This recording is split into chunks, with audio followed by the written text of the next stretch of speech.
নমস্কার বন্ধুরা, আমি রত্না নিয়ে চলে এসেছি আবার একটা নতুন রেসিপি। দেখতে পাচ্ছ বন্ধুরা, আমি এটা হচ্ছে কচু, এটা হচ্ছে ঘট কচু, মান কচু নয় কিন্তু। তো দেখো, আমি আজকে কিন্তু করব কচু বাটা। তোমরা দেখতে থাকো আমি কিভাবে বানাচ্ছি, পুরোটা দেখবে স্কিপ না করে, তাহলে বুঝতে পারবে। তো প্রথমে আমি কচুগুলো ধুয়ে নিয়েছি। নেওয়ার পরে কি করলাম, কচুগুলো এইভাবে গ্রেটার দিয়ে ভালো করে গ্রেট করে নেব। প্রথমে দেখতে পাচ্ছ কি সুন্দর হয়ে যাচ্ছে। এইভাবে পুরোটা আমি কচু গ্রেট করে নিয়েছি। এদিকে দেখো একটা নারকলের অর্ধেক মালা আমি নিয়ে নিয়েছি। নারকলটা কুড়িয়ে নেব। নেয়ার পর আমি কিন্তু নারকলটা বেটে নেব। তো একে একে আমি এইভাবে পুরো নারকলটা আস্তে আস্তে কুড়িয়ে নেব।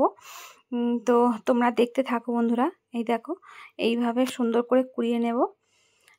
নেয়ার পরে আমি এদিকে কিছু গোটা মশলা নিয়ে নিয়েছি। কাঁচা লঙ্কা, সর্ষে কালো সর্ষে, কালো জিরে আর রসুন আর কটা কাঁচা লঙ্কা। তো সবগুলো আমি, আর সাথে নারকলও বেটে নেব। প্রথমে আমি কচুটা শিলে বেটে নিচ্ছি গ্রেট করার পরে।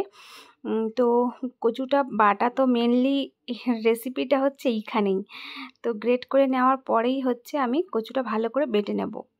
প্রথমে কচুটা আমি বেটে নেব, তারপরে একে একে সব ইনগ্রেডিয়েন্টসগুলো আমি বেটে নেব। তোমরা দেখতে থাকো বন্ধুরা। নিরামিষই বলো বা নিরামিষের দিনে তখন তোমরা রসুনটা দেবে না, কিন্তু বাদবাকি দিনের নিরামিষই ছাড়া এই কচু বাটা থাকলে বন্ধুরা এক থালা ভাত অনায়াসে খাওয়া হয়ে যায়, আর কিন্তু কোনো পদ লাগে না বন্ধুরা। আমার তো বাড়ির সবাই পছন্দ করে। কার কার এই কচু বাটা ভালো লাগে তোমরা কিন্তু অবশ্যই জানাবে। তো দেখো, আমি একবার বাটলেই আমার সুন্দর মিহি করে বাটা হয়ে গেছে।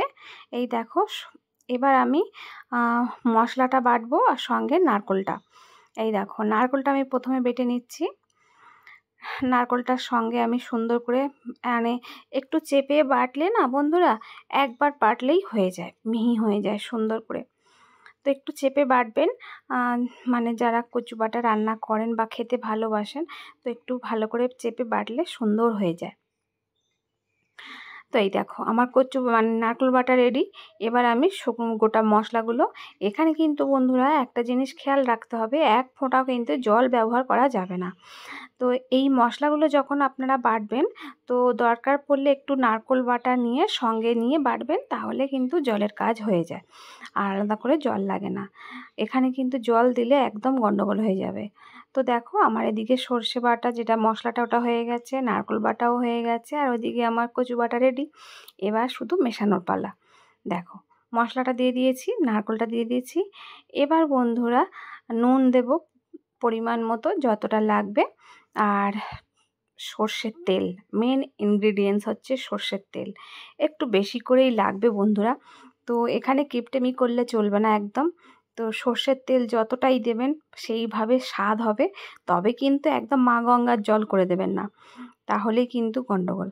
তো পরিমাণ মতো দেবেন, তাহলে কিন্তু সর্ষের তেলের ঝাঁঝে। আর এই মেশানোর সময় একটা কথা বলে দিই বন্ধুরা, সর্ষের তেল তো দেবেন, আর যদি আপনারা মনে করেন যে কচুটা গলা ধরবে এই যে মেশানোর সময় বা বাটার সময়, তাহলে কিন্তু হাতটা চুলকাতো বা কিছু হতো। আর যদি মনে করছেন যে চুলকাচ্ছে বা এরকম কিছু, তাহলে এই মেশানোর সময় একটা লেবু পাতিলেবু অর্ধেকটা কেটে ভালো করে দিয়ে দেবেন, তাহলে কিন্তু সমস্ত ওই গলা ধরা বা হাত চুলকানো সবটা কিন্তু ওই পাতিলেবুতে মরে যাবে।